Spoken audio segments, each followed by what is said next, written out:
Before we dive in, a quick note, I'm Dr. Lei's digital twin. I deliver the doctor's proprietary scripts, translating dense CFA logic into high-impact guides designed for one purpose: to stop you from losing points. To see if your knowledge holds up under pressure, head to the Study Buddy website. We provide the only tools designed to audit your true understanding and provide a surgical critique of your essay effectiveness before the CFA graders see it. This content is for educational purposes and is not affiliated with, sponsored by, or endorsed by the CFA Institute. You've built your model, you've checked your biases, and you've cleaned your data, but there is one final wall to climb: uncertainty. In the Level 3 curriculum, uncertainty isn't just one big "I don't know." It is actually 3 distinct flavors of oops, and if you can't tell them apart, the examiners will catch you off guard. We're talking about model, parameter, and input uncertainty. The homemade cake disaster. Imagine you're trying to bake a world-class chocolate cake for a high-stakes competition. Input uncertainty is like being unsure if the white powder in the jar is sugar or salt. Parameter uncertainty is like knowing you need flour, but your measuring cup is slightly warped, so you accidentally put in 10% too much. Model uncertainty is the biggest disaster of all. It's like realizing you've been following a recipe for bread this whole time, thinking it would turn into a cake. In the investment world, if you use the wrong recipe, it doesn't matter how high quality your sugar is, the result is going to be inedible. The Big 3 Breakdown 1. Model uncertainty. The foundation failed. This is the most serious issue because it means your entire approach is structurally or conceptually wrong. A classic example from the text is the global financial crisis of 2007 to 2009. Analysts used a model that assumed housing price declines were just isolated local events, and that risk could be diversified away through securitization. The model itself was flawed. It ignored the macro risk of a nationwide slump. On the exam, if a manager uses a model that worked in the old economy but ignores a fundamental change in the world, that is model uncertainty. 2. Parameter uncertainty, the blurry number. Even if you have the right model, the numbers you plug into it are just estimates.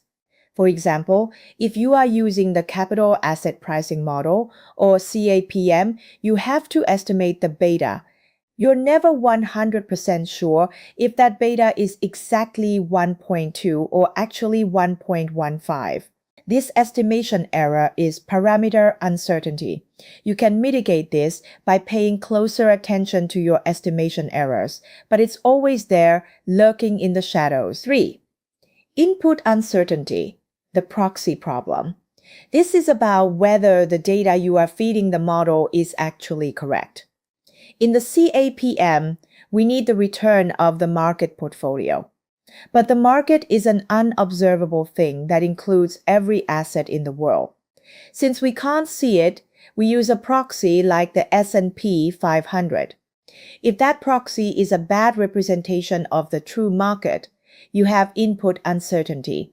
To recap, model is the wrong recipe, parameter is a warped measuring cup, and input is using salt instead of sugar. Now let's see how the curriculum ties this back to the tech bubble of the 90s. Curriculum secret. The 1990s irony. The curriculum points out a fascinating Level 3 nuance from the late 1990s. Institutional investors used a model that suggested expected returns are a constant number based on the longest historical sample available. As the market went up, that historical average kept rising, which made investors buy more stocks, which pushed prices even higher. The irony, they were following a historical model while simultaneously believing in a new economy that supposedly made historical relationships obsolete. This contradiction is a perfect example of how model uncertainty can fuel a bubble until it bursts. Command word focus. Explain the flaw on the exam. If they ask you to explain why a manager's forecast was wrong during the financial crisis, don't just say the market crashed.